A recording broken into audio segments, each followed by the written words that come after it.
That's crazy. You recording already? Yeah. That's what it says.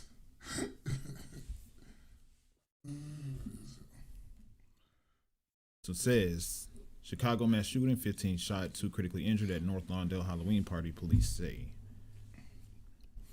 My sound was almost. Let's see.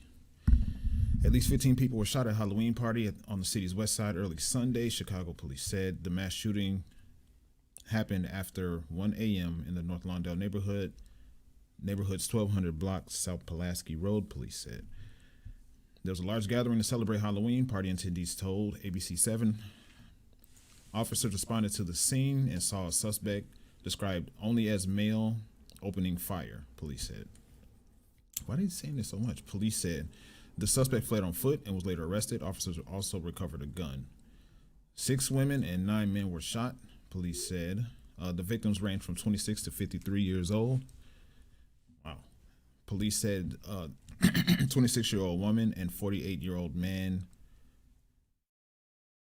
were to they said were taken to Mount Sinai Hospital in critical condition. The other victims were initially listed in good condition. Area 4 detectives are investigating. Police did not immediately provide further information.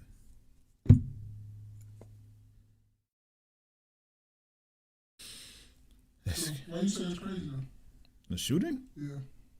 The shooting is crazy. But what you expect at a Halloween party on the west side of Chicago at a house? What do you expect?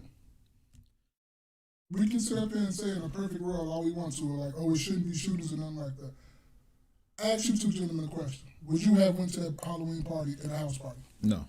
What about you, Jerry? I ain't going on. I wouldn't go to anything on 13th. Just talk about a house party, period. In Chicago. It would have been fine. I'm not going to nothing on 13th. So I don't mind house parties. I'm not going to nothing on 13th. That's me. I mean, I know the city. I know where I can, and I don't have a problem going. You know what I'm saying? But I'm not going nowhere on 13th. Prime example. We went to a house party, right? I bring this up all the time. We went to a house party, right? Yeah. It was cool because there was a bunch of women in there. There was a couple dudes. And I really just went just to show love. I wasn't going to plan on staying there long. Where you was at? Huh? Where you was at? It was all the way out south on in the hundreds. Okay. I knew where I was at. I knew exactly where I was at. Exactly. So when I got out there, it wasn't that many people out there, right? Spaces? Mm-hmm. It was cool. It was just a little chill vibe. And I came straight from out of work anyway. I went home, I took a shower, I went there. And I just wanted to show the young lady that we would come there to see that, support. You just want to show your face or whatever like that. So that's what I really was doing. But as soon as, right or wrong, I saw the first one come through the door and like 12 other come through, what'd I say? You said, let's go, Spaces. The girl said, bro, I ain't never seen you just look your eyes get big and you just got up and left just that quick. Not even saying that. Yeah, man. So what do you expect when you see a bunch of people? And it doesn't matter what color they are. You can say whatever you want to say. Skinny jeans and purses, and they're young. 25 and under. What is going to happen? 9 times out of 10 is going to be a shooting because niggas cannot throw hands. And they're not going to say that they're just going to take our ass whooping. They should be reading the Bible. Nice. But I'm just saying that to say this. What do you expect to happen at a house party out west in Chicago? What do you expect? Don't tell me we finna sing Kumbaya and read the Bible. That's not what's gonna happen. What's gonna happen is gonna be a shooting and somebody's gonna get killed. That had nothing to do with it. Yeah, I mean, according to the story, I mean, it only happened, October 2:58, the PM, 2:58 p.m. was when this story was posted on ABC 7. They said what happened at 1 o'clock in the morning. I mean, I don't think they'll have a whole lot of information that quick. But the person that did, just ran up, shot and tried to run. But we don't know. We don't know if that was just a random thing. It wasn't a random thing. I mean, I'm just giving it the benefit of the doubt. It wasn't a random thing. And there's so many reports coming out, but I heard too also, police say they called him and he wasn't even from here. He's not from Chicago. that's about. Uh-oh. Nah, bro, I do not be on action. I just be sitting there listening when they be talking about this. But a lot of stuff that they be talking about, I be starting to sit up here and think about, like, these Negroes really got a point. Who has a point? All of y'all. When y'all be coming up, I'm not going to say y'all come up with, but when y'all say about these conspiracy things and all this stuff, it be having valid points to it. Yeah, man. But it's, have we gotten desensitized to mass shootings at this point to where you say, what do you expect? Because that's great. That's why I say it's crazy to say,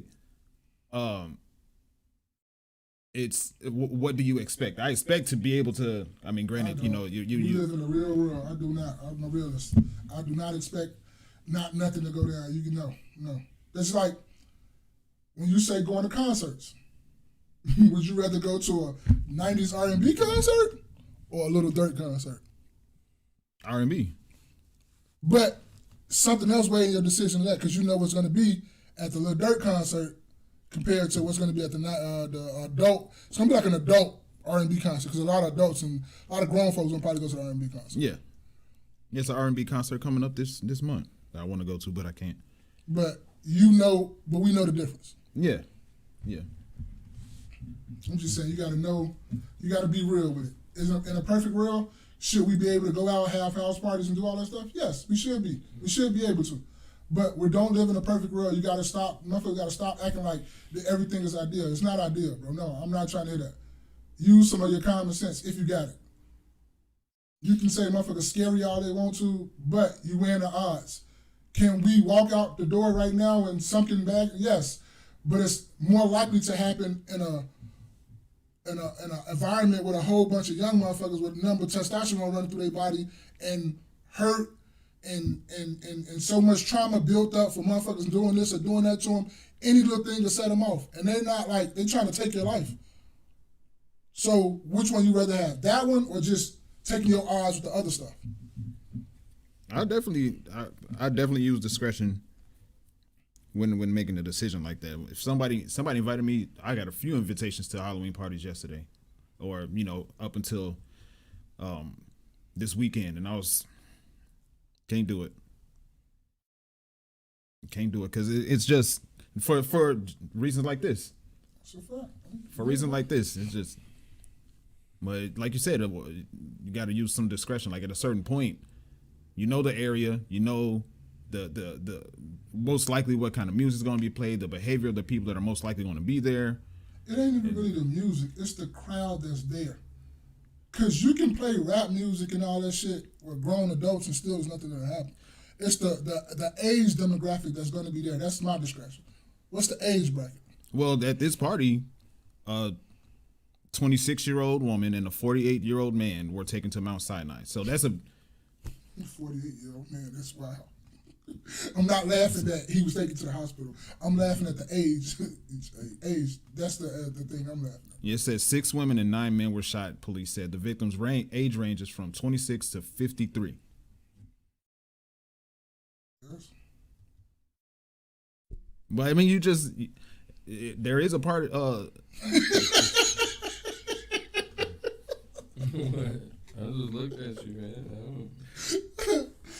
Go ahead and finish. I'm sorry, man. Go ahead. We thinking the same. He might be thinking the same thing. Probably is. He don't care. Not that. He ain't gonna say he don't care. I don't care. Not that that's not important. But it's just the simple fact of it is, he's like, bro, it's like I don't know, man. Go ahead and finish your point. I'll just say, like, there is a correlation to people's behavior, and I'm not going to say that rap music specifically is the reason why people act a certain way, but it is representation, and it is music in general is influential.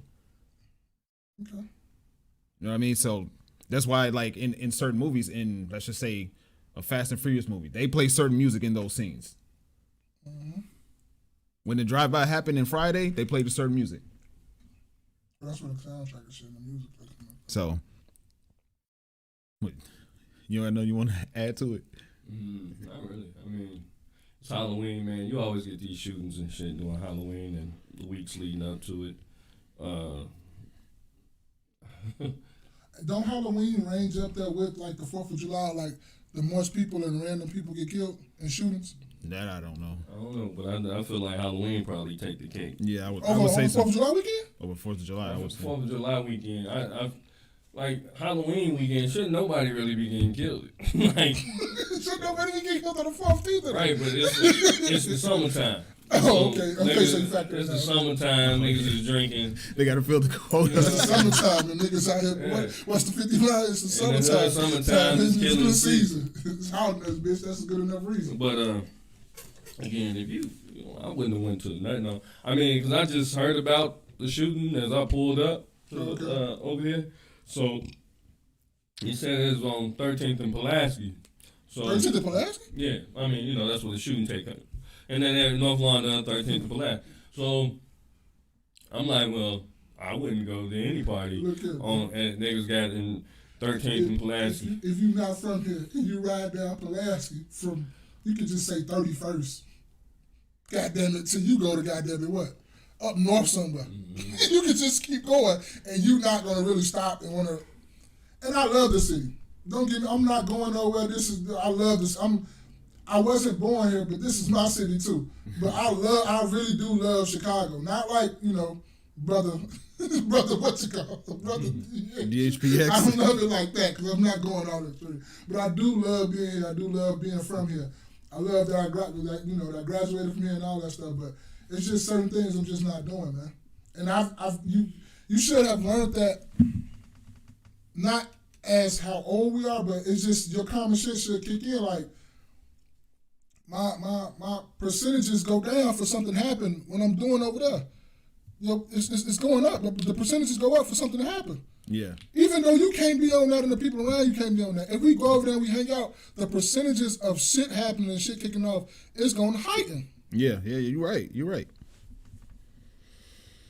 Well, welcome to another episode of the KNoWKi podcast. I'm your man Spaces. Hey, I go by your boy Mom. It's Jay every day. Man, what's going on, man? How was y'all last 7 days, man? It was excellent, man. How about yours?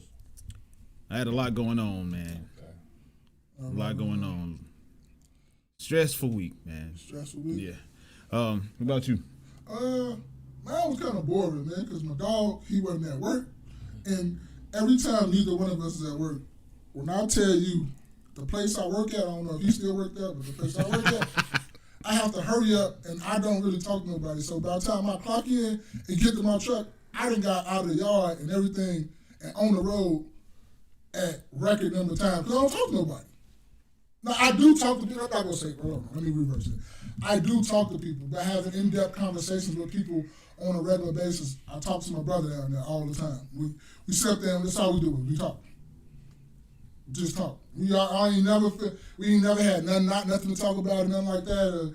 We just always have something to talk about, always throwing ideas off each other. So this week I didn't really have nothing to throw ideas off. So I just been getting out, the yard, going to do what I need to do, come back, been bored. I didn't even start watching Power in the truck. That's how bored I was. So, yeah, I miss my brother. I'm back, dog. Yeah, he back though, dog. How was your vacation, man? Yeah, it was good, man. Just a few days off. That's it. A few days. You ain't do anything special? No, nothing special. You go to the game?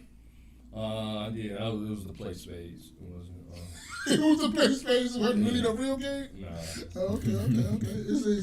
I'm back on the duty. I ain't gonna lie to you. I'm back on the duty. I'm probably gonna try to play something today. I've been trying to get something in and stuff.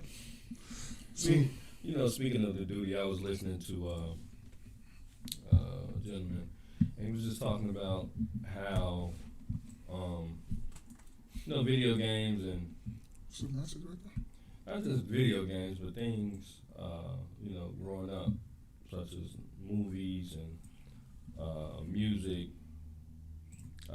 Everything is about shareholders and making a profit. It's less about the kid or the people that actually play the game or listen to the music. Yeah, that's definitely what it's gotten to. You can kind of you remember going to your buddy's house or a friend or cousin or whatever, and y'all hook up some video games and everybody got their TV and you playing LAN, And well, you know, you all on the same TV, you playing Screen watching. Yeah. Playing Halo or Call of Duty or whatever it is. No, you gotta go back farther. Call of Duty wasn't the game of choice. You better go back. Now you know what I'm talking 007? about. Go back. Yeah, 007. Okay, that's what we talking about. That's what we talking about. Baby. Right, but we got people of all ages. Yeah, but we got to go back to our age. We're gonna start from the beginning though. That's where the stuff originated from now. But well, the land thing is that came later. Yeah, but we had the screen watching thing where we was all in the room, cooped up. Probably was outside all day, musty, ain't got in the shower. We all on top of each other, smelling each other, and what we were playing. 007. Facts. But so what I was basically saying is that he was basically saying that, you know, a lot of this stuff is you know, as we progress, as the years go by, they've sucked the fun out of a lot of the games and a lot of the music and just a lot of the entertainment. You know, it's about putting out a product as fast as you basically can. Basically an unfinished product at that, and patching it up along the way, and people still gonna buy it. You know, something like a Call of Duty or a 2K, those drop every year. And you know, those really should be DLC where you pay $20 or $30, but they know that exactly. But they know people are gonna pay for skins. People are gonna, what's they call that shit, VC points for 2K or something like that. And you know, you for a $60-$65 game and wanted to play like 2K and be competitive, you probably out of $200 more. Yeah. You know, just so your player bills and shit could be okay. You know, so I've really taken a step back from just entertainment in general. I really don't get hyped up about no video games. I'm not really hyped up about movies. I haven't been in a long time. Okay. Because a lot of that shit really don't have deep storylines and, you know, meaning behind it. It's a whole bunch of glitz and glamour and explosions and shit. You know, and people will go see it just because of that, but, you know, what about a deep storyline? Yeah. Right? I'm not hyped up about nobody's album. You know? I noticed that. I was wondering if you're gonna say music. I'm not hyped up about nobody's album. That shit, most of that shit's garbage. You know, you might have one or two songs or whatever that's catchy. I just noticed, you know, maybe it's me getting older, but you know, just shit's starting to slow down. It's not exciting as you think it would be. It's a fact, though. I'm not even gonna lie to you, though. You just hear a lot of stuff on the head about not getting excited for, like, music and stuff like that. I have not been excited about no album, and I don't know how long. I don't know if we talked about this too, but I've said that stuff too. Like, I don't even really get hyped about like celebrities or nothing like that. Like motherfuckers saying, "Oh, this person, I would have fainted if I saw this person." I've never been like that in the first place, anyway. So even if I see you, because I look at it like this, we're still human beings at the end of the day. So I just look at it like that person or that celebrity is just much more well known than I am and have more money than I have. That's it. That's how I just look at it. And I don't want no autographs. I don't want no pictures with you. So, and I think I've been started getting like that, like you was just talking about. The more social media started getting more big up and big up and big up, I became more less and less and less interested in a lot of things. Yeah. Because could you say, like you said about when you go back to when you was talking about the video games being profited about and all that stuff, would you say the more the internet have turned up, like I say, the internet have ruined a lot of things, the more the internet and the social media have turned up, is it become less and less about the video game being so good and having fun with it and stuff like that? I think it's a combination of a few things. It's with social media, but I also think it boils down to shareholders too, right? Sure. Because I was listening to something. This is it was about Henry Ford, the car maker Henry Ford, and how he was producing cars. Okay. And he was at first. Now Henry Ford was a racist and bigot and all that, but his story was very interesting. You know, he needed some type of funding, some type of backing, and but he was focused on quality at first. So he was still focused on quality, and when he got shareholders behind him, and things became public, then the quality reduced because they wanted him to put out as many cars as he possibly could, but the quality fell. You see, and so what I'm saying is that when you're asking people for money, and that's why I think it's important that a lot of times things probably just stay private companies, private entities in general, because now you get to say so on how you want your product. You might not be able to make the most profit out of it. You see what I'm saying? But you still get to control, and you still can have, quality control over your product. And that's what I think is happening. Like, again, the industry, entertainment industry as a whole, is that since all these things are publicly traded, people are looking for some type of money back, which I understand. But then it also, and this is just not entertainment, this just goes for food, this goes just for everything across the board, where everything you gotta pay money for. Everything you gotta pay money for, but if it's publicly traded, I guarantee you it's not as good as it was when it wasn't. So yeah, public social media has a lot to do with it, but I mean, we responsible for how we use the social media. Like you did, you know what I'm saying? You was off social media a year or two. I think that's good. I've been off social media and I plan on doing it again. Because there really ain't shit going on there really for me. It's wasting your fucking time. I'm not even lying. I'm tired of, I laugh at videos. I don't really get no fuck about none of the videos. I really don't. Like, niggas is doing videos 1,000 a day. Like, I don't give no fuck. Yeah, but you know what else, Will? We like gym shoes and we like fashion, we like clothes and stuff. But I've been getting more disinterested in Jordans and all that stuff since, people have been doing the StockX, reselling, just buying a bunch of shit that'll go up the price to get you to buy it from them and make a profit over it. And that's really been taken, like you say, it takes the fun out of everything. It takes the exclusivity out of everything too. Because before a lot of these dudes was getting these YouTube channels, playing video games and stuff online and all that stuff, bro, we was just going to the house and just having fun. Even if we was losing or winning, we was on that cracking jokes, laughing all night, keeping motherfuckers up because we yelling in the house. Nigga, we don't stay in no mansions where we got our own room to do that, but you doing that in front of everybody. You waking motherfuckers up because I'm talking about some, no, nigga, behind you, nigga, like, you yelling and stuff. You feel me? Right. That's the fun of it. But ever since these videos and all this YouTube and channels and all this stuff. Every lobby is a sweat. That's what I'm saying. Every now it's like you doing all this stuff just to get likes and to be like, oh, I shitted on him, you dog water, you this, do that, and you saying catchy shit so you can record it and put it on. And that's not to cut you off, but that's even with, we talk about sports. Yeah. Especially basketball. You score a point, now what I'm saying? You celebrate. You celebrate. You celebrate, you score a point now. My man said, what happened to the life lessons in playing these sports? It's about a life lesson as well. You know what I'm saying? It's not about showboating. It's not about dunking on somebody and shitting on them. And pointing on at them and doing all that stuff and your face all turned. You had 1 point. And I could be as arrogant as the next motherfucker, but I think at the end of the day, it is still about sportsmanship. You know what I mean? It's still about building camaraderie with the next person, because if you're willing to shit on the person on the opposing team like that, you shit on your teammate too. And just because I hit you with a move and you kind of fell and you stumble, and it's pointing while you going past to get the likes and all this stuff. And that's why I remember I used to say that too. Like, you made one basket or 1 3. Yeah. And now you made that one basket, 1 3, and you showboated. Nigga, you went 0 for 32 after that.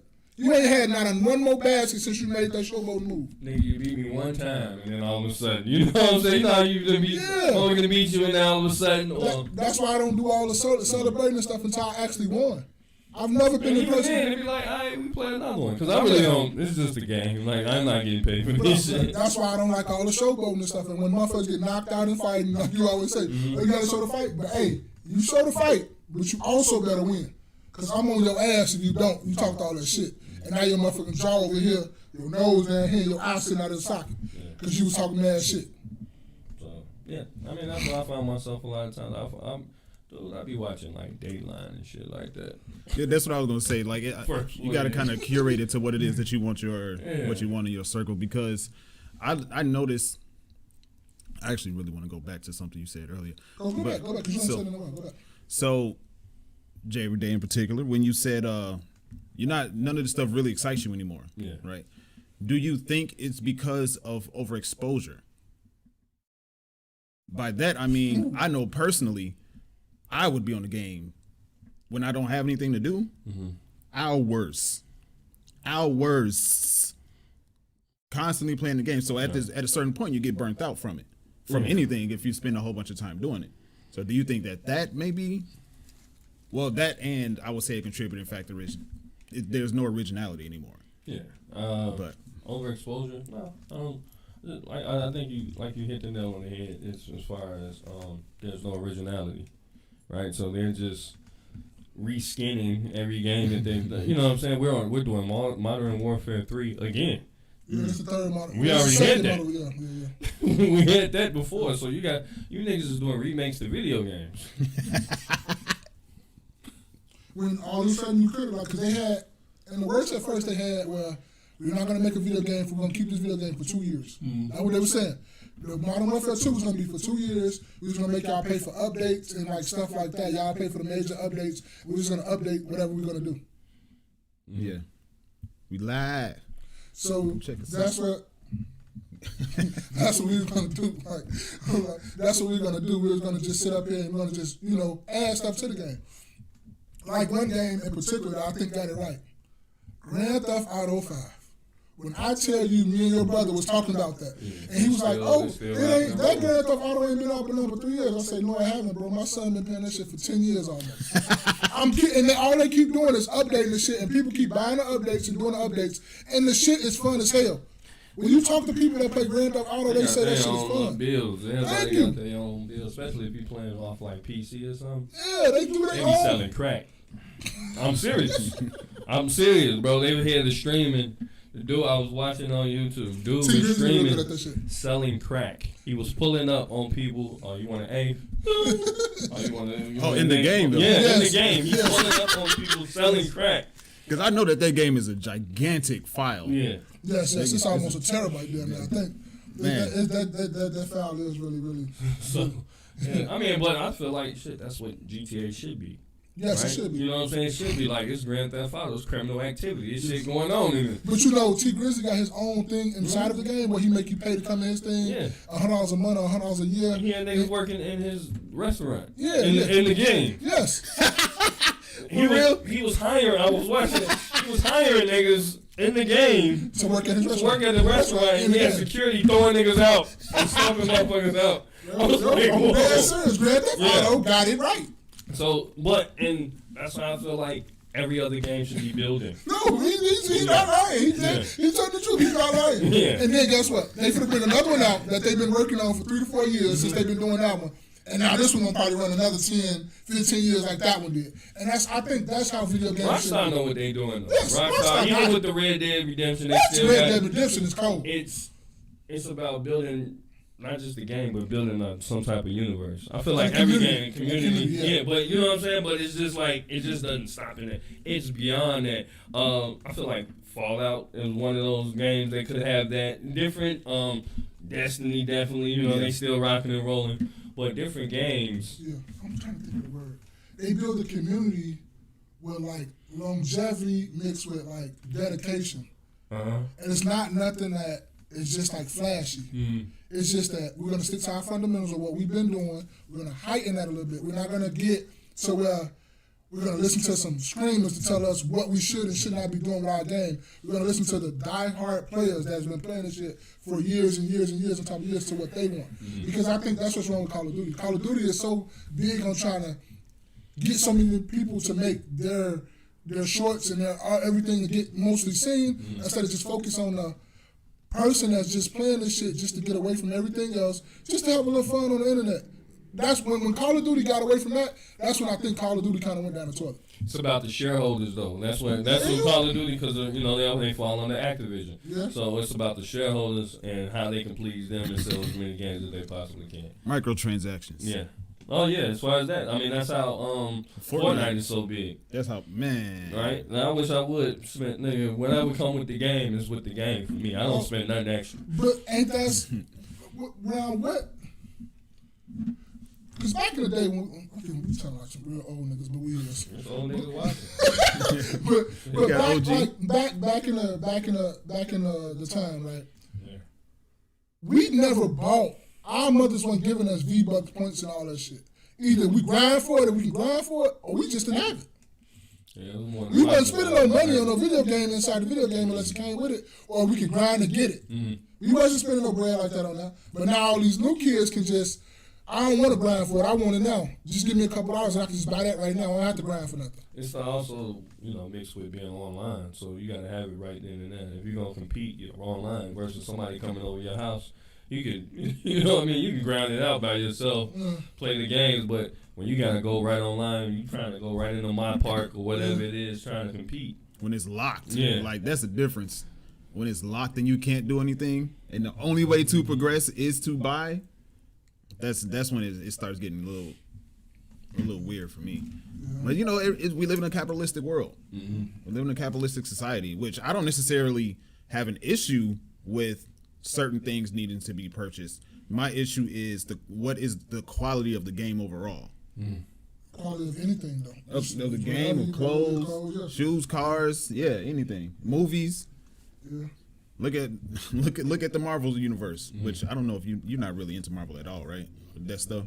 I know Maul is. Yeah, I'm into it, but I'm not into it like I'm gonna go dress up as Superman or Spider-Man to go watch the movie. I'm going to see it because as a kid I looked at all these cartoons, so I want to really see the movie. So I'm like that. So in that regard, I am too, right? Mm-hmm.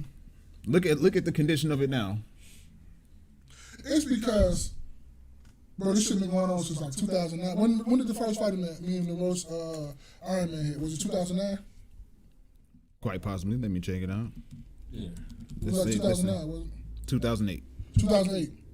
We've been building up since that movie right there, and we got to Endgame. That was all that movie. What started it, so that was to the end. Mm-hmm. Now they trying to start it over, and people like, well, I don't got another 10, 20 years in me. I'm already 40. I'm not going to do this shit for another 10, 20 years. And that's what it's hard to get rolling again because they hyped us up when, nigga, we was like in our mid to late 20s when we started seeing that shit. Now you older, you got kids that's into it. Like, I'm going to take my son to see it, but I'm not dedicated like I was back then. And I think that's what it is. Yeah, so I think it's always to appease to the younger crowd. Yes. Because they're willing to spend money. Because they're willing to spend money and get really, that. They ain't got it. They spending daddy and mommy money. Yeah, they ain't spending mine though. No, fuck about no V-Bucks, none of that shit. No, but Maul, you had a question for us. Oh yeah. I've been I ain't been able to see Jerry Day, so I would have been gave it to him, but I put it in the group chat. But I was listening to we always say we listen to everything. We don't really listen to music over our work days and just in general. And I listen to shows and stuff. And it was on the show, but I just thought about it because they were talking about, how you was raised and, the trauma and stuff like that. And, one lady was talking about how, her mother did this to her and this and that to her. So I had a question like, do your mother or father, your parents in general, owe you an explanation or an apology for how you were raised? And I'm going to let Spaces go first, too, because I've been gave it to you. I didn't give it to Jerry Day. See, I would let it's called Jerry Day because I've been talking to him and let you sit there and ponder and think.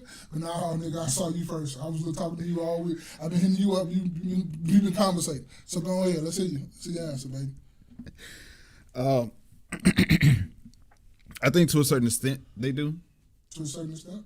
Okay. I do to a certain extent. It's not necessarily owe. Okay. Maybe in some instances owe is the proper word, but I would say you should give explanations as to why you grew up the way that you grew up, the stuff that you experienced, the stuff that you didn't experience. I think I've seen firsthand parent to child relationships fall apart because the child didn't know anything about the past, didn't know anything about the current situation that they're going through. There was no relationship, is what I mean. Okay, so when you mean about the past, what do you mean by the past? About the past, like whatever the condition of, let's just say you're talking about a 12-year-old now. Mm-hmm. Something happened before the 12-year-old came into the world, and that is affecting how the 12-year-old is living life. What you mean, like they poor or something like that? Let's just say poor. We went bankrupt. The reason why we're poor, I think, it's wise for a parent to explain the reason why we're like this, or what happened in the past. I started a business and it bankrupted me, and I haven't been able to come to recover from it. So you should explain that to your 12-year-old that this is why that you went bankrupt. Some adult business that we went bankrupt. You should explain that to your 12-year-old. I think maybe not necessarily that, but yeah, I think those conversations should happen. I disagree. And I disagree with that. I want to let you. I want to go back and forth, but I want to let you finish. But I disagree because that's why we're in a lot of the predicaments we are in now. We're putting children in adult fucking business. We're explaining stuff to them where we shouldn't be explaining stuff to them. That's why a lot of kids are out here thinking they're grown, talking back to adults, not standing in a child's place, not doing what they're supposed to be doing just by going to work. I do feel that you should explain certain things, but certain things I also should think that you shouldn't be explaining, period, whatsoever. So I'm going to let you go on. I just wanted to get that out before I let you keep going. I think the specific subject will vary from person to person.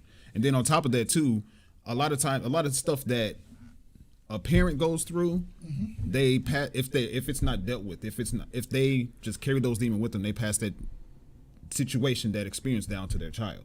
Mm-hmm. So I think conversations should be had. The specific conversation, I think that varies from person to person. So do they owe you an explanation?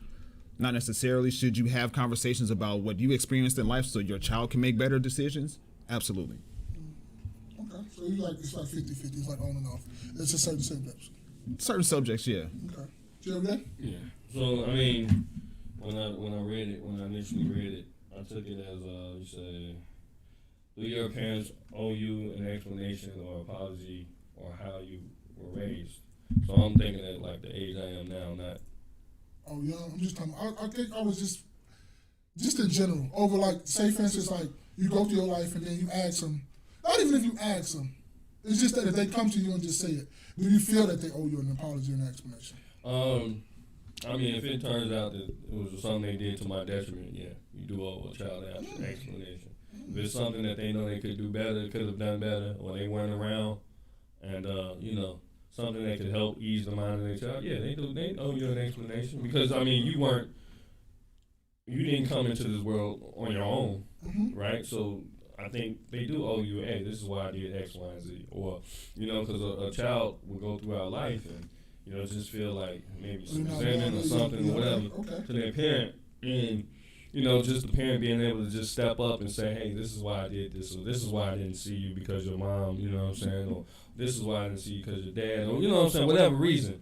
So I think there's instances that they do owe you an explanation. Is it all the time about everything? When you're young, growing up, no, you don't know why your parents do what they do then, but sometimes you realize without them telling you when you get older. Yeah, okay. So, I mean, not every situation requires an explanation. I don't think you really have to explain things to kids. However, I don't think you should be arrogant enough not to. Like, you know what I'm saying? Just because it's a child, we kind of dismiss them, and I don't think you should really dismiss children. I'll fuck with that. I like that one a lot. I didn't even think about it in that type of situation. And I like yours too. Like, you do explain certain things, and I'm kind of like hard no, but in certain situations, like y'all said, yes. Because I have no problem at all when it comes down to my son and I made a mistake. That was my bad. I'm sorry. Mm-hmm. I didn't say that I don't know how many, because I'm a man and I make mistakes too. I've never had a kid before I had this one. Mm-hmm. I ain't had no kid in no past life. And that's the thing we have to look at as adults, and that's how some of our kids need to look at it too.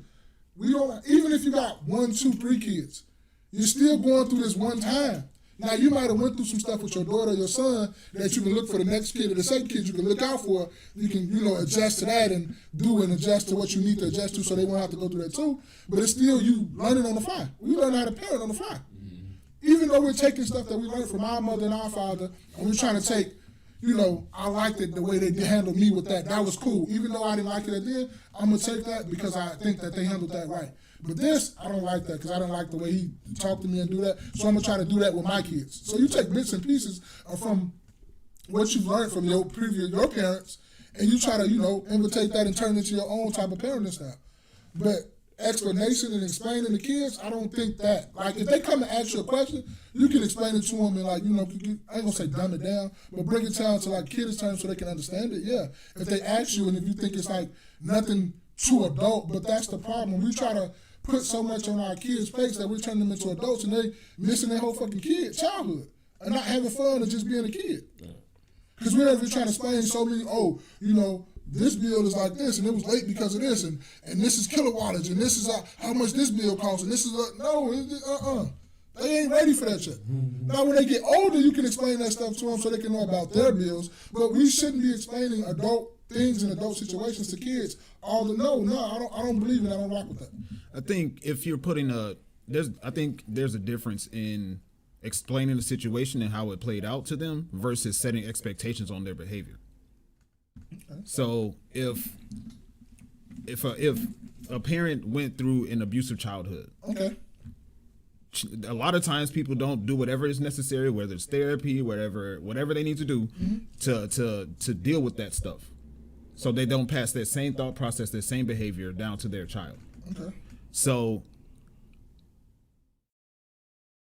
by a parent going through what they're going through, there's a really good chance that what they went through as a child, they're going to bring into their children and their relationship with their children. And you're not setting the way I was thinking about it, you're not setting expectations. Like if you're explaining bills to a child and the significance of them and how they affect their everyday lives. You're not saying, okay, by me explaining these bills to you, now you need to get a job. But no, that's how they're gonna feel though. Kids don't know how to differentiate.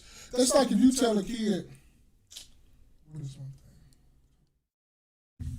You was a prime example. You're not a kid though, but my son do this too. It's no black and white kinda. You can't go in the little gray area. Like I can't tell you what you say all the time. We'll throw like some little hints out there, but you'll take it literally and do exactly what the hell I just said when I didn't really mean it like that. The same thing with a kid. You're not a child. I'm just the mind frame. Take things literally. Yeah, children take things literally all the fucking time. Like me and my son can be play roasting or something like that. He'll look at me like, I don't like that. And he'll take it literally to like, I really mean these stuff. No, I don't. It's just joking. And I'm not saying that to be mean to you. I'm saying that so I want to prepare you for if anybody else say this shit to you, you look at them like so and keep it moving. You don't take that shit to heart and let your feelings be hurt. You don't start crying over some more fucking words. Right. So you're preparing him. Yes. That's what I mean when I say what I say with having these conversations about. You're preparing them for whatever it is that they're going to go through as a... And I'm saying to you, when you explain stuff to kids, a lot of kids take the shit literally.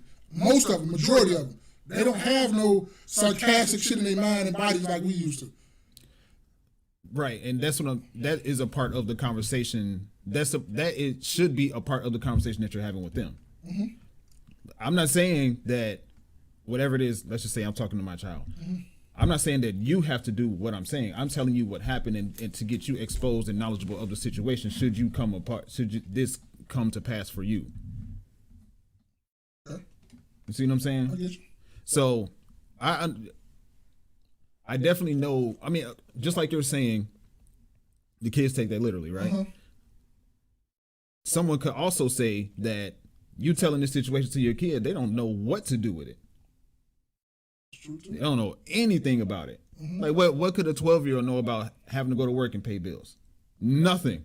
Mm-hmm. It's all about shaping their mind is what I'm really getting at. Shaping their mind and exposing. It's better to expose them about these situations because they're going to be our age at some point. Mm-hmm. Mm-hmm. I just like to not put too much on kids though, because I want kids to be kids because I knew as I was growing up, it was a lot put on me. So some of the things I know how I was reacting to, I'm like, oh, I can't just do that what they doing because I gotta be more mature to do this. I gotta be more mature to do that. And I like kids to be kids. Like let kids be kids. Oh, I agree. I absolutely agree. Yeah. We're sitting up here putting and then it's already enough that they got this social media shit that's saying they have to be one way and the other way, and you putting more in their mind when they come home and all this stuff. So now they're not actually being fucking kids. They're not like playing and just not really worried about shit, because I know my mom and my daddy got it right now. He's going to teach me what I need to be taught. But right now, I can focus on just being a kid and going to school. Right. But when you start explaining shit to them and put them on their plate, they think, oh, I got to take that now because I got to help mom and dad. What's the first thing when you going through high school, a single mother, she know, the boy that's playing football know every fucking thing about his mother's, what she going through, how she laid on bills, all this. Only thing he keep thinking about is, I really can't even focus on football because I have to get me another job to help my mama. I got to get my mama out the hood. I got to go buy my mama a house. Instead of him just enjoying football, playing football, letting his mother worry about that. He's worried about all this other shit, and that's what I'm talking about explanation and explaining to kids. No, we got to let kids and teenagers be kids and teenagers. Well, if you're in if she's behind on bills, then he's going to see that regardless. But that's that. But she got to try to. But I never knew my mother was behind on bills when she was here. Chances are, if it's, let's just say I'm thinking, you may be thinking like a single mother's with child situation, right? Yeah. They're infants, toddlers pick up on parents on their mentality. They pick up on situations. Their brain are like, they pay attention when you think they aren't paying attention. What I'm really getting at. Okay, so they paying attention because you know that you're not behind on bills. But it may not necessarily be that particular situation, but they'll pick up on stress. Oh, sure. They'll pick up on the fact that, okay, mom's ripping and running all these different kinds of places. That's because motherfuckers is busy. You know what I'm saying? Yeah. But okay, every day you work a lot. I work a lot too. Mm-hmm. Do your kids think that you're behind on bills or anything like that? No, because I ain't behind. So. No, but I'm just saying they wouldn't know regardless. No, because I don't really. We don't live like we behind on bills, though. You know what I'm saying? I don't really. Because I'm not behind, I don't have nothing. You see what I'm saying? You would have to be behind because a lot of times when you're behind, you may have conversations with your significant other and the child is there.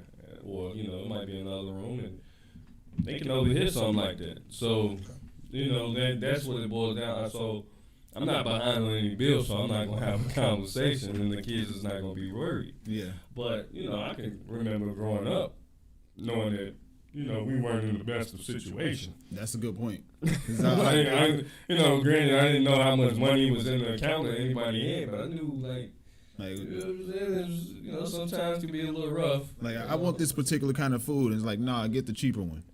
Shit. You know what I'm saying? Like, or we can't get that, or I can't afford it. Regardless, though. Yeah, true. You say budgets? Yeah, budgets need to be made regardless.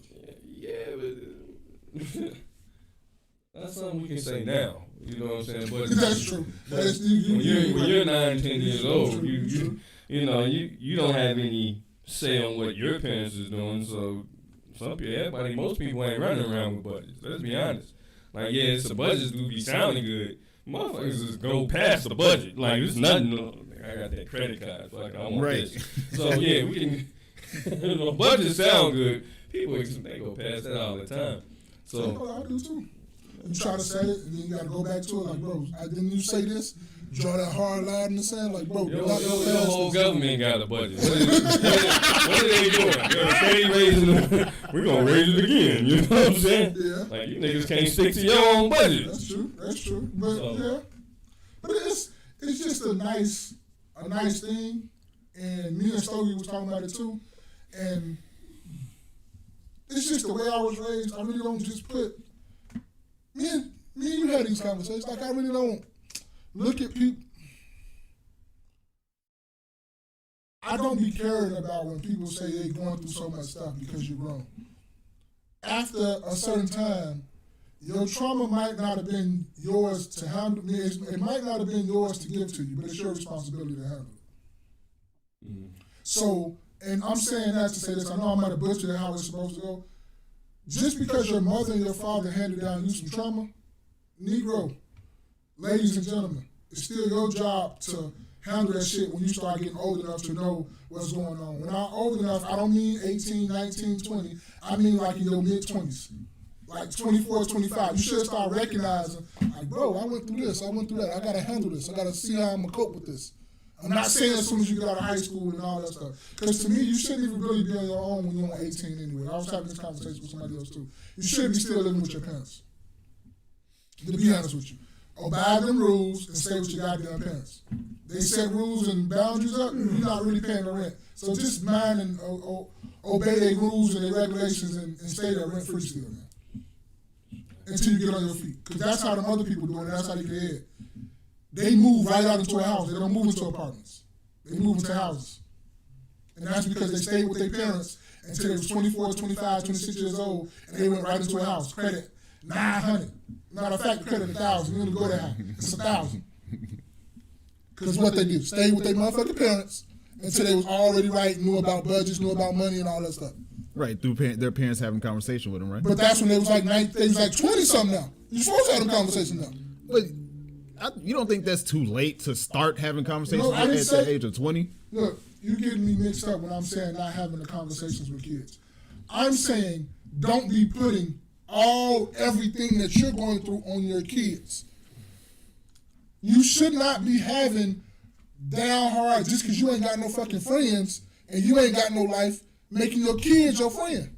That's all what I'm kind of saying. Your kid is your kid. They're not your friend. Right. No, you're not, and I think that's where we're getting mixed up. I'm not saying that they're your friend. Uh-huh. It's just explaining the situation. Well, for instance, if you say, let's just say the child is on the football team. Yeah. There are finances attached to being a part of a football team. Uh-huh. If your child applies for a football team and they say, you know what, we need $300 for this whatever program. Uh-huh. And you say no, you just leave it at no? You don't explain anything at all, ever? First of all, I'm not telling mine no, he can't play no fucking football for no $300. Whatever the case, whatever, karate, basketball. That you're in now, you're not a single mother. As we explained before, a lot of the football players do come from single parent households. Okay. So this is why they out there selling the fucking $5 candy that really should be $1. They sell you know what I'm saying? Okay. 2 for $10 candy bars. Like, like $150. Yeah. So how would you explain that if you was a single father, you had a kid that's playing football, he asked you for $300, you ain't got it? How would you explain that to him? Let me hear your explanation. My explanation would be, I don't have it right now. So that's it? There's our living situation as it stands is more important than football. I will do my best to try to get that money for him. But that's not really no explanation, though. But I mean, you just. I think how we handle it as men is gonna be different than how a woman's gonna handle it being single. Because what men are supposed to do, we're supposed to come up with solutions. So if your son, and there's gonna be situations where you don't have the money, and it's fine and dandy. You know what I'm saying? Just because somebody want to do something, we always ain't got the funds for that anyway, and that can be explained to your child. Just because you want to do something, we always ain't got the funds to do what you want to do. But in a situation like that, if it's something that you feel like that you want to do for your son, you want to play football, okay, I'm gonna find a way, right? But a lot of times, if this is a single mother or something like that, they're gonna just come flat out and tell them.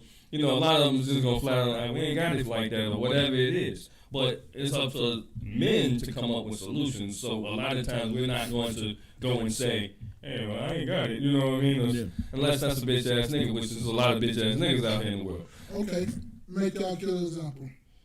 2 years ago, we went over to where we at now. Shit wasn't looking like where it was when we came from, right? Mm-hmm. So adjustments had to be made, right? So I sat my family down like, look, shit ain't like it was before. We have to dial back a lot of things. And I explained shit to people. I said, look, we got to dial back on this. We got to come back on this. It ain't going to be just no free flow of money right now. Didn't I just say that? When he asked me, what's the explanation? But I'm not the one who said you explained everything. I'm just telling you how I did it. You said you was going to explain. Explaining everything is breaking down details and shit. So what I'm trying to get is, what's your definition of explaining? That's what I was trying to get to. Explain whatever, as long as you, more than just saying no is the explanation. Okay, I get you. I can rock with that. Yeah, no. Like I need $300 for the football team. No, and just walk away. Like no, you give a little bit more than that. Daddy, I need $300. Remember that? For a hat, Hillary and Fresh Prince. Yeah, she always so I can rock with you then. I agree with you on that. Yeah. I agree with you on that. But what I'm thinking about when I think about explaining is like you going into details. Like you going in damn near like you damn near bringing the kid in there like you in there talking to your wife or something like your woman or something like that. That's what I'm thinking about when you talking about explaining. Yeah, I know what you mean. I mean, I think even in some regards, even that conversation should be had because again, they're going to be adults at some point. You gotta explain to have conversations, not explain, have conversations with them about the amount of money you make versus the amount of money you should spend versus the amount of money that you should put into different accounts to make sure that you're secure. Like those conversations should happen too.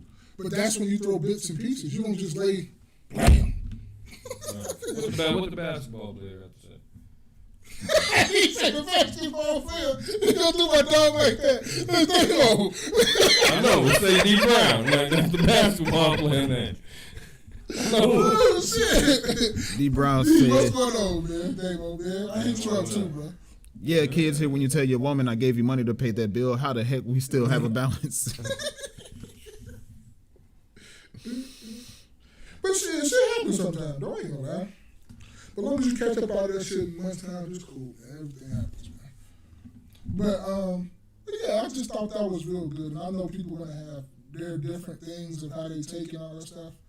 And I gotta quit being so hard on people because I be getting tired. Only thing that really makes me mad with a lot of times, I talk to a lot of people about this. And they were like, you just so hard on people. No, I'm hard on excuses. Yeah. Us as motherfucking adults, we got so many fucking excuses for everything, and it's everybody's fault, and you never look in the mirror and just say that's my fault. Yeah. Everybody, and I mean, when I say everybody, I mostly mean women. Because women never take accountability for shit. It don't matter, bro. Like, men do it too sometimes, but they'll start. It failed. No, you dropped it. What you talking about? Like, it fell, huh? Like, bro, no. This motherfucker got a mind of its own. It just fell. Bro, my phone dropped. But it's just That curve tripped me. But it's like that curve tripped me. But it's just like I just don't like us as human beings, adults. When you're an adult, you shouldn't have that many motherfucking excuses for everything that goes on in your life, man. Because a lot of the things is on you. Yeah. Like we need to quit that. And that shit pisses me off when people come in like, but no, and but mostly women. But no, you don't think they went through this? Yes, everybody went through shit. What the fuck you talking about? It's me. I'm going through something heavy right now. But no, figure it out. Yeah, but you gotta figure it out. But also, life is keep going, right? Yep. So you still gotta try to what? Keep up with life. Keep working. Keep making it work. Yeah, doing better. Motherfucker don't care about what's going on in your life like that. You gotta figure that shit out and keep on doing what you need to do. Life don't care about your life. Cause that motherfucker bill, them bills and shit, what they gonna sit up there and say? They still what? They're still gonna expect you to pay them. Thank you. So all that other shit you going through, I'm just not a firm believer in that. Nah, it's just me. I don't got no excuses really for shit. Shit happened to me, it happened, bro. It is what it is. I'm not one of the ones who finna sit up here and cry and complain about that shit. Samaj said, y'all brothers looking good, man. Thank you, sir. Samaj said, Marcus look like a cartoon character. I know. Sound like a cartoon character. But yeah, man, this shit just blow. That shit really irks me and get on my nerves when people have a whole bunch of excuses about shit instead of just getting shit done. Yeah, get things done, though. Huh? No, once you get things done. Yeah, I ain't trying to hear that shit, bro. My son coming and asking for this or asking for that, or the wife you need this and that. Nigga, I might get mad. Like, bro, I just gave you some money like this and that, but it'd be like, still at the same time, like, what the fuck?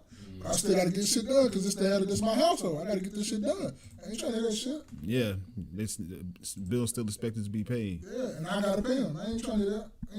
That shit on me. Even though I got a wife, and she worked too, but that shit on me. I think this you right here. That shit, man. Yeah, absolutely, man. And, you know, you still got to figure it out one way or the other. But you got anything else you want to add to that? No, to that, no, I don't. Yeah, I'm cool on it too. I just like that. I really thought about that. I really was thinking about that. You said to that. You got something else you want to? Oh, you know what, man? Let's talk about, I know you guys are kind of scared. But I know what you gonna go. Let's go. I've been missing my dog. I've been needing some extra shit. I don't have no extra shit on my own. I've been needing some shit. He come here to get some Raji shit. Let's go. Let's grab it. You know what I'm saying? Let's talk about this war, man.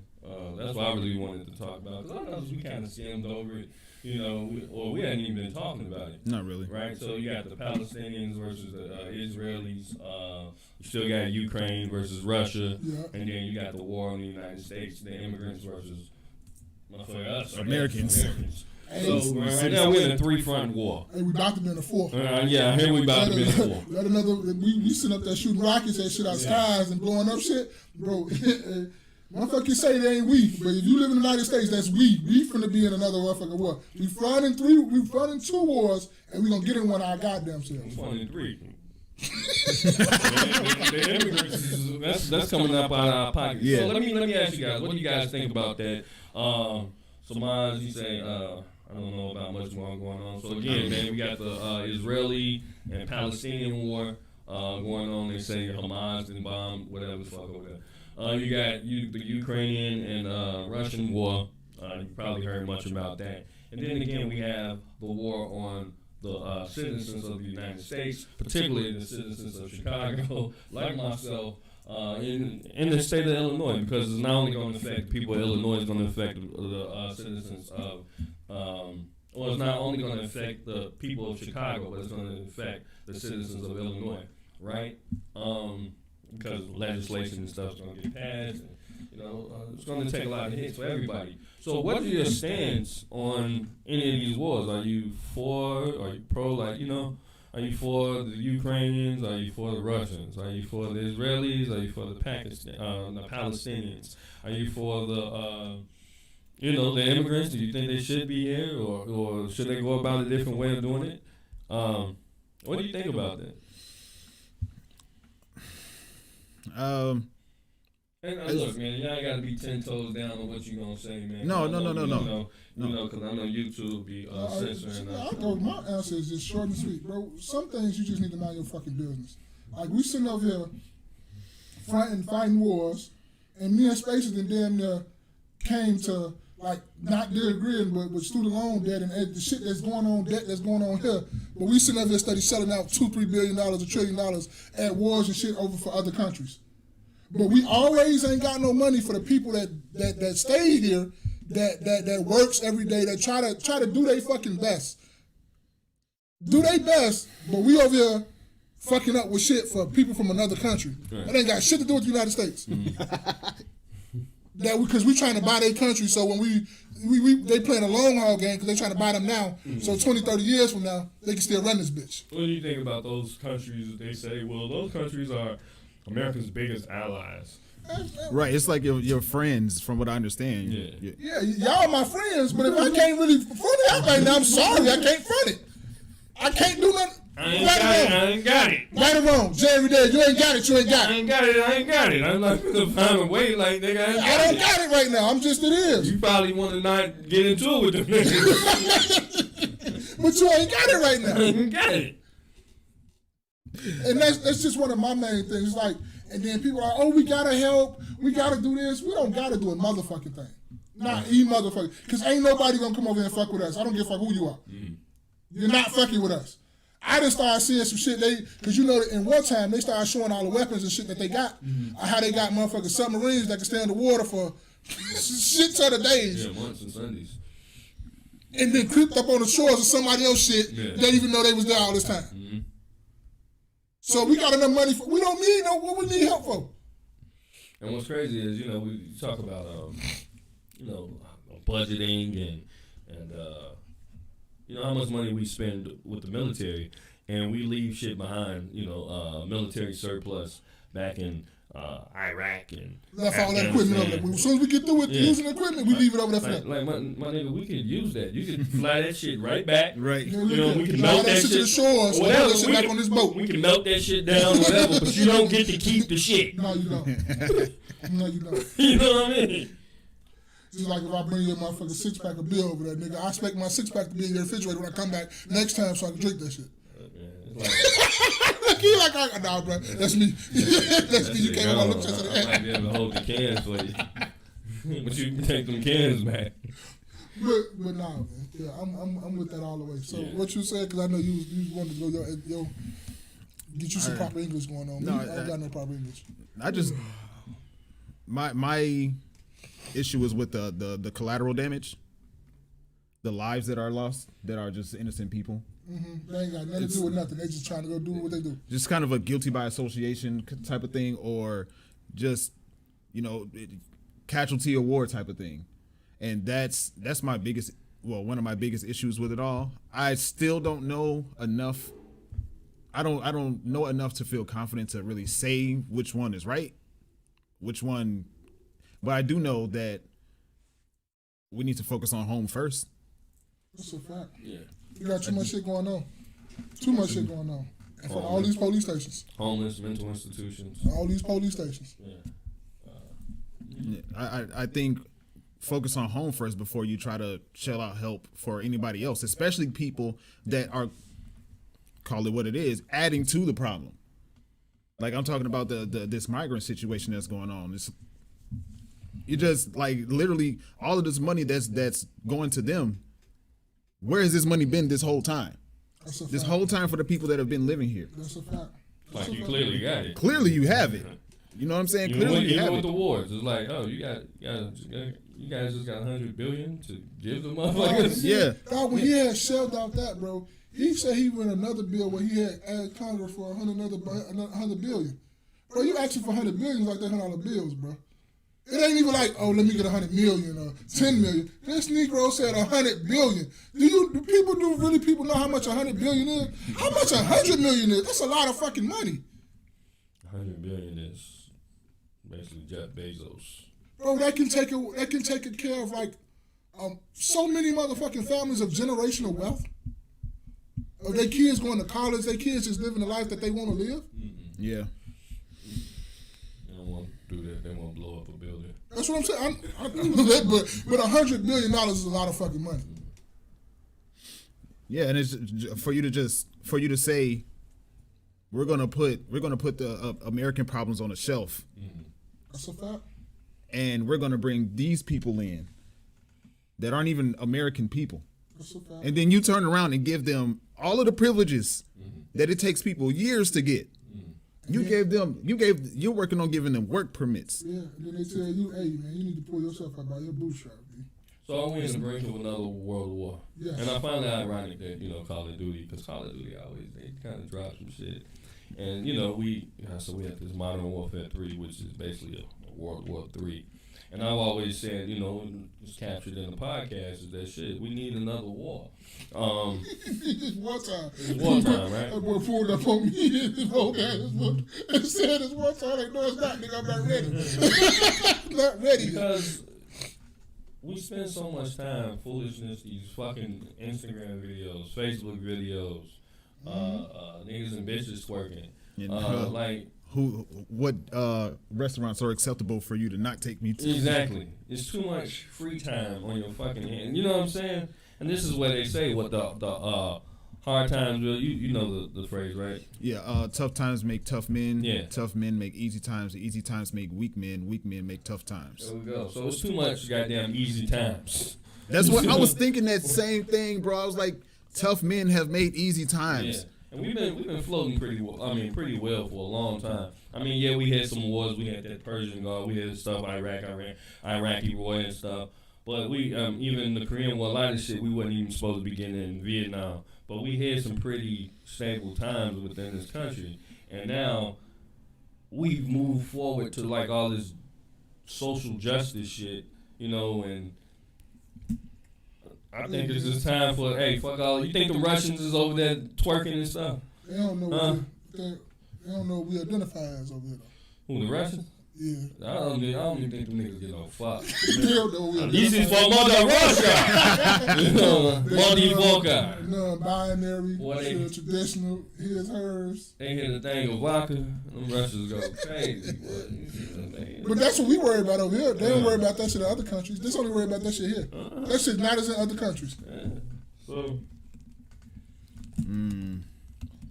Yeah, man, it's just something about you ain't getting my pronouns right. All right. Ain't gonna have no time for no pronouns. Fuck all that. Yeah. So I just did a quick Google. This is www.state.gov. Since 2014, the United States has provided more than 45.9 to 46.5 billion in security assistance for training equipment to help Ukraine preserve its territorial integrity, secure its borders, and improve interoperability with NATO. So in less than 10 years, you gave these niggas down there $50 billion. I think it's more than that. I think that's It probably is, man. A lot of times they be underdoing. And, you know, this is why the U.S. government is so much in debt. Like, what we at?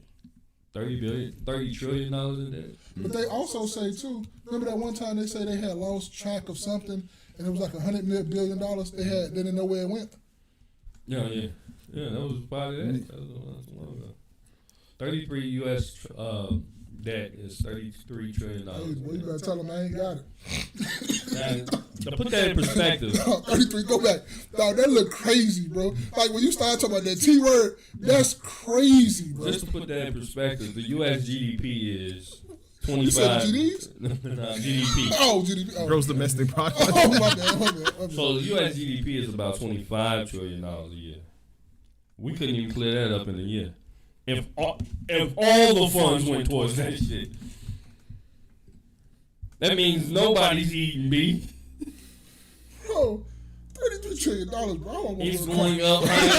Damn, bro, that's a lot of money, bro. Man, in my mind, I be like, man, I just want to make it about this bitch alive. Like, you know what I'm saying? 75, I'm gone. You know what I'm saying? I'm like, dude, give me 75 to 80, maybe 85. Let me just see some shit, some good shit. Because we just not really seeing what life really has to offer when you get to this age. Now I want to be able to enjoy this shit for a minute before I go ahead and clock out. I'm cool. But bro, I know I keep saying it. That's a lot of fucking money, $33 trillion, bro. Shit, man. That's what the motherfuckers started doing like that.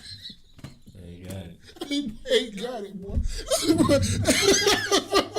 Just look at you like, bro, damn face, bro. What you want me to do? I ain't got it, B. Yeah, man, it's just. Oh my God, man. I'm broke, baby. Bro, broke ain't the word for 33 trillion, bro. $33 trillion? God. Yeah, man. Just let a nigga get 1% of that. Hey, you can give me a 0.5%, really, if you wanted to. I'm cool with that too. A 0.5% of what, 33 trillion? Oh my God, that's a lot of fucking money, man. Yeah, man. Just, when you really start putting numbers together, man, it's just. Jesus Christ. It's like, how long are we gonna allow the wool to be thrown over our eyes? A long time. And that's the yes, that is working. We worry about the next Instagram fucking video. You know what it was? Motherfuckers wasn't even worried about that war shit, but there was so much shit on the motherfucking thing talking about Jada Book because she sold drugs, she did this. Who was that? Jada Pinkett Book. And I'm like, what the fuck is y'all care about her fucking book for? I thought you said Jada Book. I was like, who the fuck is Jada Book? I'm like, bro, it was a lot of shit going on with that. It was that going through the media, and I thought y'all was going to want to talk about the other one. Fuck that ball head, the White Howard. Well, this is why we need war. This is why we need war. And that was the two things that's in the last couple of weeks that's been going crazy. Y'all gotta understand, man, once we have war, everybody ain't gonna make it. That's a fact. Us on this panel may not make it. Sure, you know what I'm saying? This is part of the game casualties of war. But what I'm saying is shit need to be reset. Because this is ridiculous. Like, this shit is the new age Sodom and Gomorrah. This is the new age Babylon. We not even focused on, other humans, the people that's really down bad. And I'm not talking about just in the United States, even though you take care of home first. I'm talking about worldwide. Poverty and things like that is worldwide. Will we ever be able to feed everybody in the entire world? No, because there's always going to be poor among you. But I think we can do a lot better than what we can or what we have done. You get about the 80%. If we $33 trillion in debt, y'all was clearly spending money somewhere, right? Or for some shit that y'all ain't had no business spending on. Right. So I'm learning that too. I think everybody's a casualty of that. Like, you just spending money, or not even just really spending money, just buying shit like, you're like, why the fuck did I buy that? Or why the fuck did I do this? I didn't need that. I didn't need this. And it's you recognizing that and then holding yourself accountable of like dialing that shit back. I buy shit all the time. We like, damn. Yeah, man. Because I'm looking at my shit now and I'm like, I really, really need to stop this shit. So now, that's what I'm doing. I'm really paying attention. Nigga, hey, go cook that. Me and you both gonna eat this for lunch. We both taking our lunches. You not spending no money neither. We both doing it. We doing this. We drinking it. And that's just, you just got to get to that point. That's all. Yeah, man, it's just, I haven't turned from this $33 trillion. Bro, you see why I kept looking at this shit like, bro, that's so, bro, if people don't understand money and the little shit you got in your, and when I say little, I mean little. Boquito, very little compared to that. That's little, that ain't shit. 33 trillion? That's why dude can ask for $100 billion, because it's like, what's a billion if we got a trillion? $1 in debt? What's another billion? $100 billion. That's really nothing. Shit, you say that till that motherfucker start going up another 2 T's. Because you kept taking about $100 billion, $100 billion. That's how we got that high, so they don't care. So I'm just throwing, putting numbers in my head. According to city data analyzed by ABC 7 data team, the city spent about $65 million on the migrant crisis through mid-September with the $65 million. They're not done. With the projected estimated cost of at least $320 million through the end of December. But Johnson's budget has only $150 million set aside for the migrant crisis in 2024. So my thing is, how the fuck do you got a budget for that shit? How did you even know? Johnson, you just got in fucking office. Just got in office. How the fuck do you got a budget already for that shit? And we got these kids just running around here with no after school programs. Where did you take money away from? The kids programs. All CPS? These, they already underfunded. That's You just gonna undercut them some more. All the park districts gone with their football teams and stuff, where them kids used to be out there playing football. I don't get mad at the migrants because they doing what they supposed to do, right? They just look. They said taking advantage, and y'all said y'all gonna do X, Y, and Z for me. I'm gonna do it. I'm mad at your government. Mad at the fucking city. Right, which is that the government. This is the government. Yeah, that we paying for. So this is a federal problem and not a city problem. And whoever decides to make Chicago just a sanctuary city, niggas could pull up on because they got, they looking for asylum. No, this ain't it. That's not it. And that's no disrespect to them. I mean, those who are here, I guess they here, right? But we also, again, like I said in previous podcasts, we don't know the backgrounds of these niggas. You see what I'm saying? We don't know if they're murderers, rapists, or whatever, rapists, whatever y'all want to call it. We don't know, right? So it's one thing when you have kids and women and children coming, cool, but now you done brought the dudes, and a lot of times they move a little strange. So I'm just pulling up this WGNTV.com. This was written September 29th. The title of it is Pritzker. Illinois has spent $328 million helping Chicago's migrant crisis. We just said 65. The other article said 65. That was Chicago though. They said Illinois, right? Illinois has spent $328 million on helping. So where are you getting? See, now it's affecting the guys in the suburbs. That's a big jump, though. And you heard them asking Oak Park money? No, I can't go on. What they say? No, I saw it on the news when I was in the break room, yeah. and I was looking up there like, boy, Oak Park not going. Mm-hmm. Oak Park told the motherfucking city of Chicago, y'all ain't building shit on our motherfucking streets, because that's our shit. Y'all not moving our property line back. No, for y'all, no, we're not doing that. Didn't we talk about, what was it, eminent domain? Boy, whatever Oak Park got going on, them motherfuckers can't, like, the bottleneck on 290. Mm-hmm. Where, Yeah. 4 lanes going to 3. Yeah. It's all because of Oak Park. Are you saying that's a good thing, or are you saying... They're saying, Oak Park is basically saying you're not finna expand the lanes and, have 4 lanes just so people who live out in Naperville can get home faster. Mm.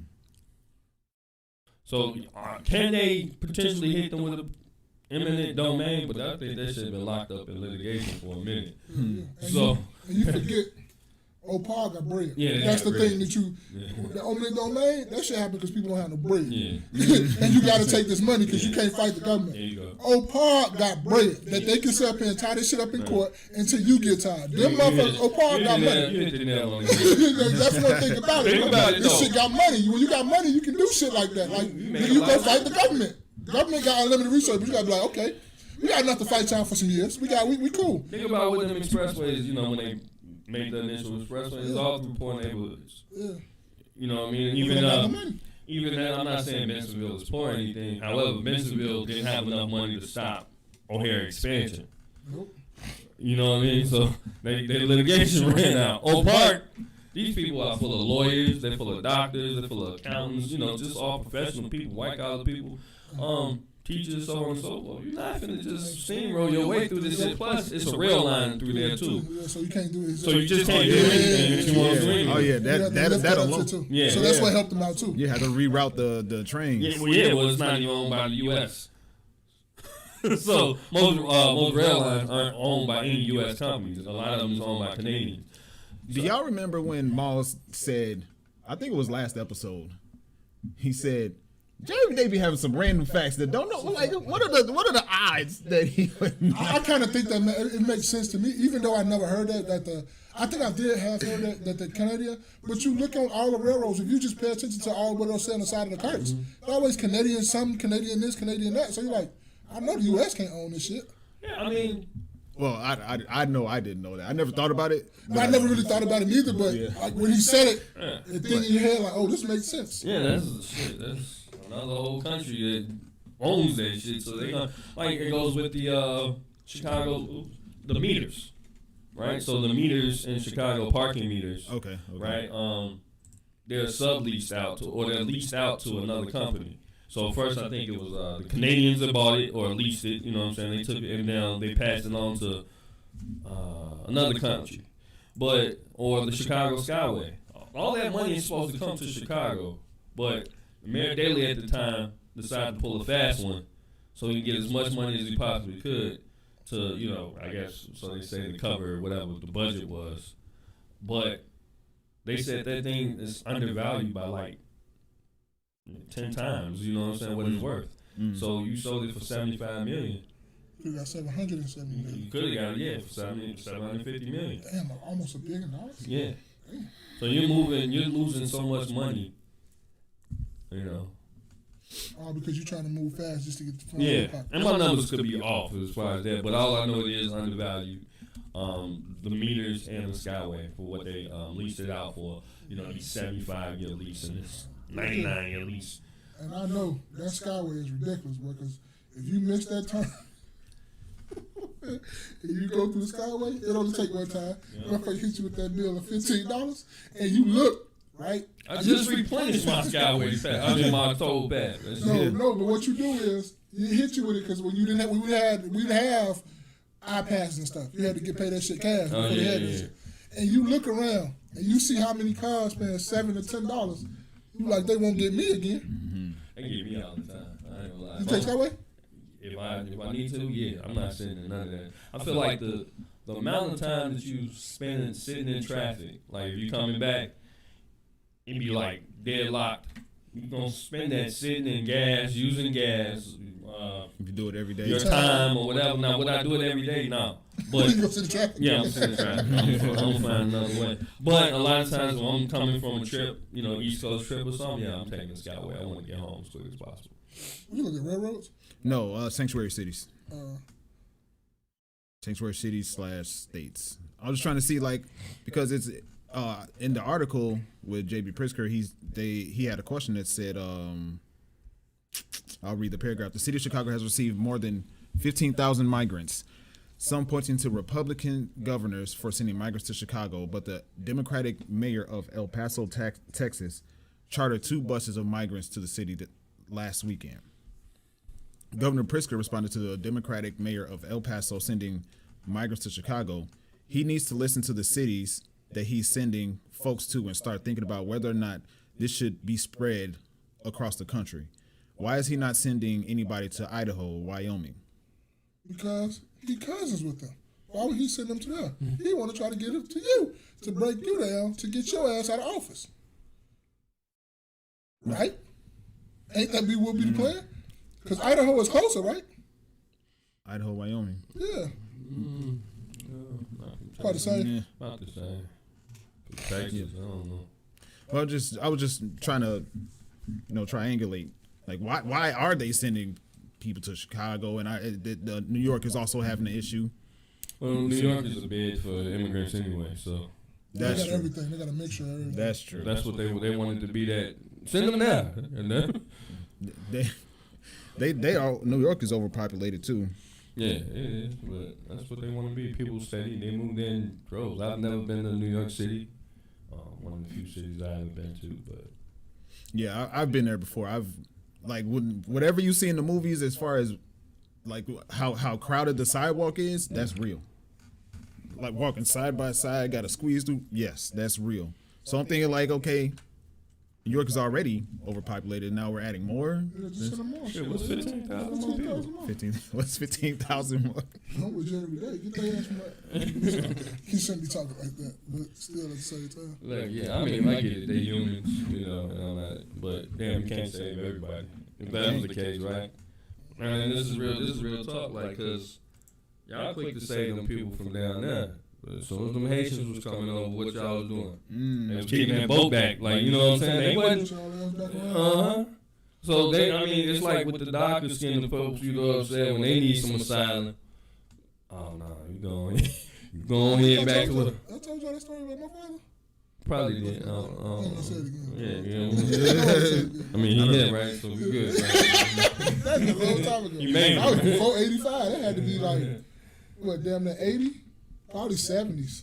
I think my mom met my father like in the 70s. So that's all I'm saying is like, okay, y'all want to do that, and I'm sure y'all got a bigger agenda for everything. It's always something else. This is what they say is the underlay for the overplay. Yeah, but that's just like with the war too. That shit ain't just about what they talking about. No. That shit is way deeper than that. And somebody said something while we was in the break room talking about a pipeline for a fuel or something. Yeah. And I'm like, you might not be that far off. That might be what it's about. Because they wanted to run a pipeline through Hermes or something like that, going to Israel. Yeah. And Hermes were like, we're not going or something like that. Yeah. It sounds like that aligns with the conspiracy about Hawaii. Was it? They had the fire. Yeah, Hawaii was. And That's what I'm saying. They're not even done with the fire in Hawaii. Like y'all spending bread over here. And the people in Hawaii need that shit. Motherfuckers calling them while the fire going on too much with the city. The fire going on outside, and they calling people while the fire department ain't even got there yet. But you calling me talking about I want to sell my place? It's on. We heard it's on fire. You want to sell it? Bro, that's crazy.